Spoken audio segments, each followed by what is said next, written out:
Hello everyone, I'm Rose Jacobs and I welcome you all to Executive Corner, the Expert Talks. Today I am speaking with Steve Molloy. Steve is the founder of Loma Studios, a product designer and speaker. His passion has been running businesses and being a role model for aspiring entrepreneurs. Steve has received many leadership and management awards, diplomas and certificates in his career. Steve, welcome to the show. Fantastic. Thanks very much for having me. It's an absolute pleasure to have you. Now, Steve, tell me, Loma Studios has been quite an independent startup there with a global and now creatively led advertising agency. It was formed in 2005 as more than a digital agency, and the company has evolved and adapted to different business models to make it innovative. It certainly sounds like an amazing journey so far. How would you describe it? Yeah, well, I think one of the keys is to be agile and move quickly. There's an expression, the trend is your friend. So what we try to do is always try to be ahead of the marketplace as quickly as possible. If we see something coming up or something that is an opportunity, we like to give it a try and learn and gain experience from it. So one of the things we're doing at the moment is we've seen that during the pandemic, a lot of people are quite stressed out, burnt out, just generally. So we do a wellness kit and give it to all our employees, and it's just like a nice gesture to sort of receive something in the mail as opposed to sending an email or a telephone call. And the way we thought we'd set up a Shopify website and launched a drop shipping website, and so it's just sort of, there's always opportunities, there's always something in the marketplace to always be ahead, and I think there's always a silver lining to every business problem. It sounds to me like adaptation is absolutely a part of your business plan, and I love that phrase that the trend is your friend. Well, Loma Studios is in the business of creative problem solving that has garnered plenty of attention amidst the ongoing pandemic. Can you explain how you transform a business's digital presence through design, content and interaction? Yeah, so the first thing we did was similar to what we did at Accenture, which was basically have regular meetings, so a 9 o'clock meeting, a 10 o'clock meeting, to have constant communication and regular communication. And I think it was sort of when it first hit, the pandemic first hit, I think that was a big shock to a lot of people. But I think for us, we already started using a lot of things like working from home. We were already starting to use that already, so it wasn't a big change for people. But I think one of the problems that we needed to overcome was just the timing and things, and just the way things changed, and just to really adjust to new software. We had to learn new software. We were using things like Skype, but then suddenly we were using Microsoft Teams, we were using Zoom, we were using a lot of collaborative software, a lot more. So we needed higher bandwidth, and we just needed more sort of opportunities to sort of grasp, because I think a lot of clients were a bit sort of shaken by the whole thing. So we really needed to coach them through and just say, look, these are changing times, and some of the best times is during a disruptive period. Well, you might have just actually answered my next question. I was going to ask you which technological advancements have really catalysed your company's growth the most, but maybe the question is better asked by saying, is it more about that human contact and really ensuring that you are relating to your customers? Yeah, well, I think in terms of emails, I think people are getting bombarded with emails. I think people are getting, even telephone calls can sometimes be a bit obtrusive. I think one of the best sort of ways is to actually send something physical in the mail. It's actually nice to receive a package. I actually started doing this wellness kit, which basically had a whole range of different things that kind of make you feel better, things like dark chocolate and koala karma, which is like a relaxation drink. And I just found that was one of the best responses that we had from both our employees and also from the clients that we worked with. To actually receive something physical in the mail was kind of exciting for a change. And we tried not to bombard everyone with emails, and tried to use, software like Slack, and tried to just really trust our employees and trust our clients as well, that we basically, we're not always going to be doing work. There are going to be some strange times. Like just this morning, there was an earthquake in Melbourne, and it was amazing how fast things moved. From the time that I felt the earthquake, 4.5 minutes later, suddenly on Twitter and through social media, suddenly a lot of other people started finding it as well. So it wasn't just me who experienced it. So things are moving very fast, and news is traveling very quickly. And I think it's also very good to be relevant and to kind of always be that little one step ahead, whether it's creating content or creating a podcast or finding out where the trends are changing. So a big part of what we do is try to do as much research as possible and try to just see what's trending in the marketplace, and to have a go at something that might go viral, as opposed to waiting for the perfect opportunity that never actually happens and you kind of miss the boat.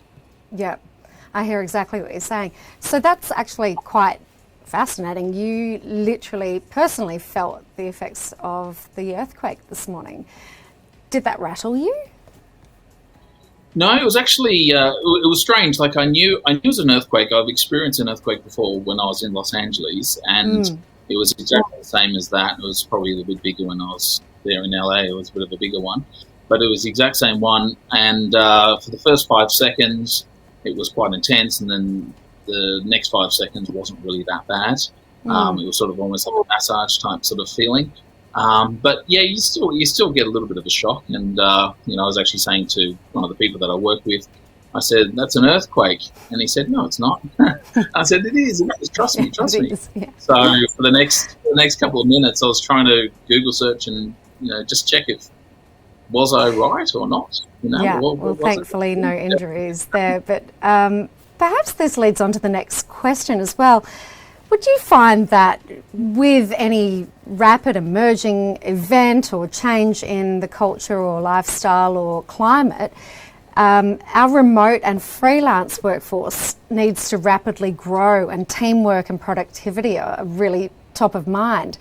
Would you say that that's all the more important for people to collaborate and get work done regardless of any trauma or pressing moment in the current climate? Yeah, well, definitely roles are changing. I mean, a lot of roles that we haven't seen that much, in the last, 6 or 7 years is really starting to become things like, product designer and UI UX designer and, social media manager. I think that's become more important. And I think a lot of times people like the flexibility of working from home, but I think it's always sort of a case of always learning new software and trying to stay, really ahead of the game. Because I think in terms of collaborating, what we used to do in 2005 was different to what we were doing in 2009. When we first launched our first app, which was for Rip Curl, it was the same, and it was pretty straightforward. You put a price on it, sell millions of copies, easy done. And 70% of the apps were paid apps. But then it sort of changed to freemium models where you had one free, one paid. And that was the problem, because if you gave away too much for free, people didn't actually tend to buy the actual paid version. So that became a little bit of a balancing act. And then it became about the in-app purchases, basically get, the app to be very successful and popular, and then charge, $1 or $2 or something like that for an in-app purchase.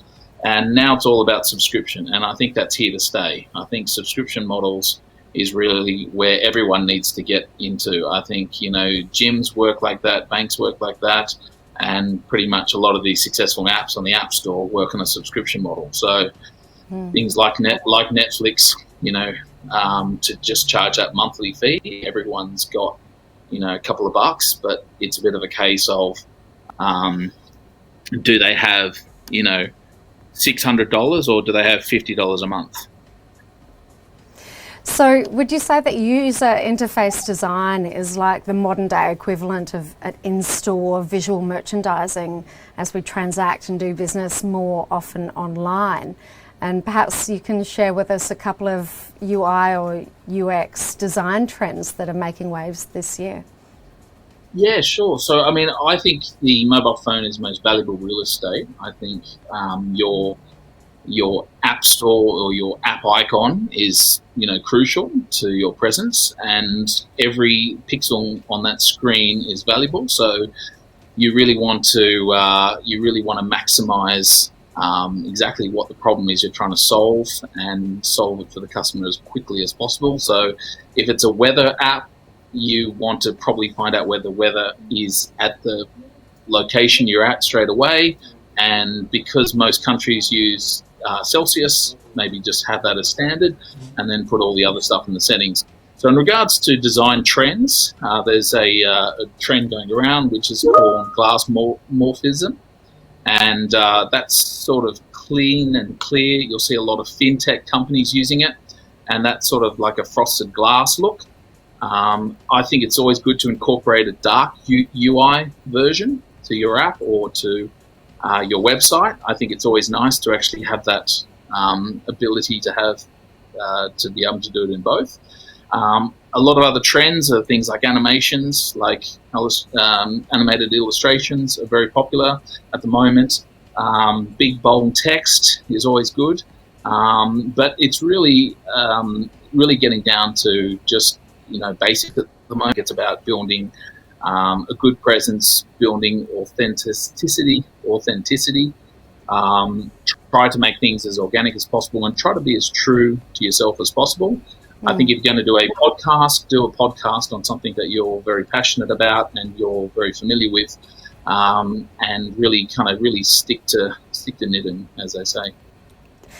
Final question for you, Steve. In the current scenario, what are the key winning tactics for a new digital agency?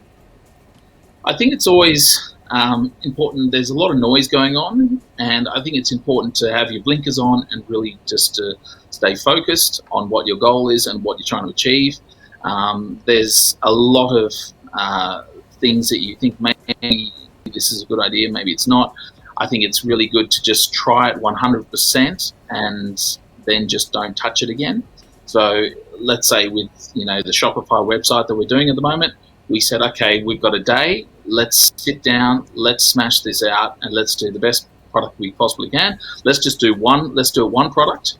Let's make it available to all ages, to guys, girls. We'll just make it pretty much a one size fits all. And by doing that, we said, okay, that's it. Let's do all the graphics. So we smashed out all the graphics. We did all that stuff. We learned as much as we could about Shopify, which is a great platform to use. And then after that, we promised never to touch it again, and then to focus on marketing and to focus on all the other sort of parts of it. I think you can get caught up with fiddling around with websites, and I think it's one of the worst things that can happen, because it doesn't really get your product off the ground. You just end up going around in circles, and some of the times you can actually break the theme, or you can suddenly it's not responsive anymore, and suddenly you're just fiddling around on a website for a long time. I can imagine. Well, Steve, with that, it's been lovely chatting with you, and we thank you so much for your time. I hope to chat with you again very soon. Fantastic. Thank you very much. Thank you very much for having me. Pleasure. And with that, I'll sign off. Watch this space for more. I'm Rose Jacobs, and till then, stay apprised and invest wise with 𝐾𝐞 𝐌𝐞𝐝.